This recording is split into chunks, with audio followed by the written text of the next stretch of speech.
So many EastAsiaSoft exclusive physical releases and so little time.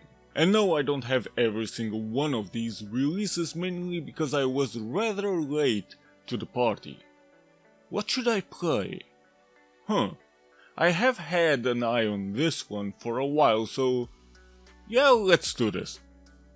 This is Smashing the Battle Ghost Soul for the Nintendo Switch. And yes, it was also released for the PlayStation 4 as well, in physical form, published by EastAsiaSoft in 2021. But here is something interesting. The game is actually an enhanced version. The original was released in 2016 and is simply called Smashing the Battle. And yes, originally it was also a mobile game, released for Android and iOS, so yeah, make of that whatever you want. Also in 2016, the original game was released for PC. In 2017 it got a VR mode also for PC, and then in 2019 it was released only for the Nintendo Switch in digital form. I never played the original Smashing the Battle, so I cannot and will not make any comparisons. You start the story as Sarah O'Connell in the year 2085. She was just doing her usual inspection at the facility she works at, but then an explosion happens. The robots in that facility got hacked by some hacker and are going rampage now. But a chick called Lorian manages to guide Sarah and a sadly injured Ivan to safety. However, in order for them to get out of there, Sarah needs to fight her way out. And luckily, there is a hazard suit conveniently nearby, so she puts it on, or, well, rather, the suit attaches itself onto her and the action can start. Along the way, she will find out what is actually happening, who is behind all of this hacking, and who is betraying who. At some point she will meet Mary Lucy, who, well, initially she is just there for the action and to promote her new battle suit, that's it. The story is 30 chapters long, but they can be beaten rather quickly, and once you've done that you will unlock Mary Lucy. Beat the story with Mary and you are done with the year 2085, and this supposedly was the whole game in the original Smashing the Battle. But since the enhanced Switch version you are seeing here has the Ghost Soul part in it, you will be able to play with two new characters in the year 2086, just 1 year after the events of Sarah and Mary. In this year, you will play as Amano Ele, a special agent who is tailing a spy, in the same facility Sarah and Mary were in for some reason. There, Amano will have to fight her way through 30 levels once again, and find out what's up. Beat the story with Amano and you will unlock the final character, Arena Mikhailova. I think I pronounced that correctly, but I could be wrong. Also an agent just like Amano, but from a different nation. In her story, her mother and even her brother will play a major role. In itself, the story is pretty simple and really, it doesn't need to be more than that, but the story comes across as more complex than it actually is because of all the expensive words it constantly uses. But it's fine, I guess. But now let's talk about the relevant thing here, gameplay. Well, graphically I don't need to say much anyway because you've been staring at the video for a while now and have seen what's what. The girls look quite nice with obvious jiggle effects for good measure. The robots are fine and the backgrounds are okay, but very, very monotonous. The colors are sharp and the UI is quite fine, but yeah, it has that typical mobile game structure, let's say. So you have your abilities over here, and these two are different for each character. Mary has a robot that can help her out in battle or exploding to destroy them instantly. Well, mostly. The longer the robot stays on the field, the bigger his damage radius will get if you decide to make him explode. But if not, you can use him the same way I did. Just get him to distract the enemies. Once an area is cleared and the robot fought with you, he will just leave and look at his reaction. That was a really nice touch there. Mary also has a shield she can use that protects her from projectiles if you hide behind it. Or better yet, these pesky little pieces of shit exploding robots run directly towards it, and thus this shield is indispensable when they appear on screen. And yes, for me, despite Mary herself probably being the slowest fighter, her strength and two special abilities make her the best. Arena uses guns and has a shot that can be recharged, and the longer it recharges, the stronger it gets. However, until it fires, you are vulnerable to attacks. She also has this jam ability, I guess, that stops the robots for a while, which gives you a little bit of time to recharge her, let's call it super shot. And since she uses guns to fight, she can attack from the distance, and really, Arena is probably the best one after Mary, at least for me. Yeah, I didn't find much purpose to her jam ability, mainly because I kept missing the targets, but combining the magnet ability that every character has with the recharge shot, then Arena takes care of many enemies at once. The final two are Amano and Sarah, and for me both are about the same level. Well, maybe Sarah is a bit better in my opinion than Amano. Sarah has a giant spanner ability, which just means that she uses something similar to a giant sword and slashes her enemies down.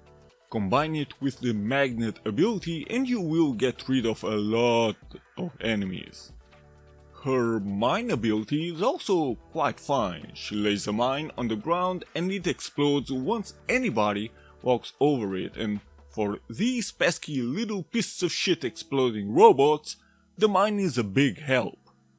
Amano is the only one that focuses more on brute force. When she goes berserk, she does a combo that slashes enemies around, and her augmentation increases her stats for a short period of time, and for me she wasn't really that appealing to fight with. And her jumping feels a bit off because when she jumps backwards to avoid attacks or to evade attacks, she tends to jump way too far for some reason. Outside of these two abilities that are unique for each character, there are also three other abilities that all characters have. Each character can heal its own HP, but like any other ability, it has to be recharged once it's used. As I've mentioned before, there is also this magnet that simply brings all robots in the area together. Combine this with the character's unique abilities like Arena's Super Shot or Sarah's Giant Spanner, then you will get rid of many robots at once. Finally, there is Overdrive. What this means is that the girl will dispose of her protective gear to increase her stats during fighting. More damage and increased speed, but decreased defense. Once you use Overdrive, then you better get used to it, because you cannot deactivate it until the level is done. Considering how you take more damage while in Overdrive, using it can be a bit of a gamble. However, you can also lose your protective gear even without using Overdrive. over here you see your armor.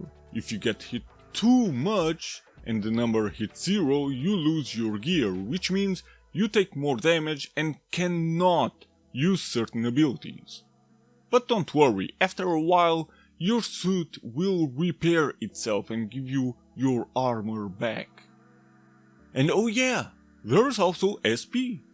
You see, you will need SP for basically everything. Use abilities and even dodge attacks. By pressing B on the glorious Nintendo Switch Pro controller, you can dodge attacks with rapid pace, but this move will use up SP. Obviously, if you don't have enough SP, you cannot do anything. But don't worry, just running around recovers your SP gradually, and if you manage to evade attacks, then this process will speed up a bit. Evading only happens if you manage to dodge an attack in the last second. Well, overall, this is actually a nice and responsive battle system we've got here. Sure, a bit simplistic, but quite fun to use and beat the shit out of the enemies. But the game could have used more combos because ultimately this is mainly a one-button masher. Yeah, sure, you will use abilities and evade attacks like I've said, but attacking normally is just one button that does everything. Sadly, this is too simplistic for its own good. It would have been nice if they implemented an actual combo system, you know, with punches, slashing and kicks in all kinds of ways. Something like punch punch kick or kick punch kick or slash punch kick, you know what I mean, right? In the main menu you will also be able to upgrade the stats of every character, but I will get to the menu later. The game isn't all sunshine though, because there is a reason why this game is fun in the beginning but will become really monotonous fast. Too fast even. You've probably noticed that the enemies are all the same. Well, mostly. That's not because I used the same footage over and over again to fool you. Why the fuck would I do that? But reality is, while there are maybe 10 or 12 types of robots, they will be boring to fight after a while. And yes, all 4 girls fight the exact same enemies throughout, which makes it even worse. It also doesn't help that the structure of the levels are essentially the same. Just enter an area, beat the shit out of every robot there to be able to move on, go to a new area and repeat. Only the last area has a boss that sadly isn't unique or anything, but instead it's just a bigger and tougher version of a minion enemy. Not even the final boss in each story is any different from the rest of the minions. And no, there isn't a real final battle at all. Why? Because the last stage is essentially you fighting 9 battles against a load of minions and then fight against a bigger version of a minion in the 10th battle, and that's about it. Even during Arena's walkthrough, the same thing happens with a slight difference though. Because the final boss in Arena's walkthrough is just an even slightly bigger version of the normal final boss in, for example, Mary's walkthrough. He just moves slightly slower but does a lot of damage. I mean, man, the creativity here is through the roof! And yes, that was sarcasm. When it comes to the background music, the same monotonous thing will happen as well. It's not that the music is bad though, but it has a tendency to repeat quite a lot, which you might not really notice at first because of all the explosion sounds and stuff, but once you do notice, then you ask yourself, why the fuck am I listening to the same thing again? And yes, in other beaten ups, the same thing will happen, where the music repeats and loops and whatever, but in Smashing the Battle, I don't know what it is, but once you notice the music or the background music, then it comes across as very repetitive, or rather annoyingly repetitive. Outside of the story mode, you also have a hardcore mode, which is as hardcore as the story mode. And that means it's not really hardcore because essentially it's the same thing again, but instead of just 30 levels, you have 80 instead. Amazing, huh? All the missions have a grade system which is very simple to understand. You get a star for each one of these goals. Get all 3, then you get 3 stars. However, if you manage to finish the level fast enough, you don't even need to achieve these 3 goals, you will get 3 stars regardless. I mean, I am fine with this 3-star system, but again, the goals are literally all the same on every level for every single character and in both story and hardcore mode. And because of this, sadly, this just adds to the already monotonous gameplay. Throughout the game you will find status boosts that last for a short period of time. Well, outside of HP recovery, which is permanent. Killing robots will give you cash, and that cash will allow you to level up your characters, which tends to be on the expensive side in the long run, especially if you want to upgrade all 4 girls. You will also get scraps. With these you can buy new skins for the girls. And yes, each skin has effects. You can also collect keys that you will get as a reward for getting 3 stars on a level. For some reason you need keys to save these workers. I don't know, and sometimes they will give you your key back. These keys allow you to purchase fan arts, which, well, it's quite nice, or documents that expand the story a bit further, but not too much. If you love achievements, then they are here as well. These allow you to get extra cash, and yes, you will probably gonna need it. Okay, look, for what it is, smashing the battle Ghost Soul isn't all too bad. In fact, for very short bursts, then it can be quite fun. But even then you will see the monotonous nature and lack of creativity in this title. Sure, they added 2 new characters and a new story for both characters, but really, in a case like this, it would have been far better if they worked on what was already there instead of adding stuff. Meaning add variety to the combos, because in reality there are no combos, it's just one button mash and that's it.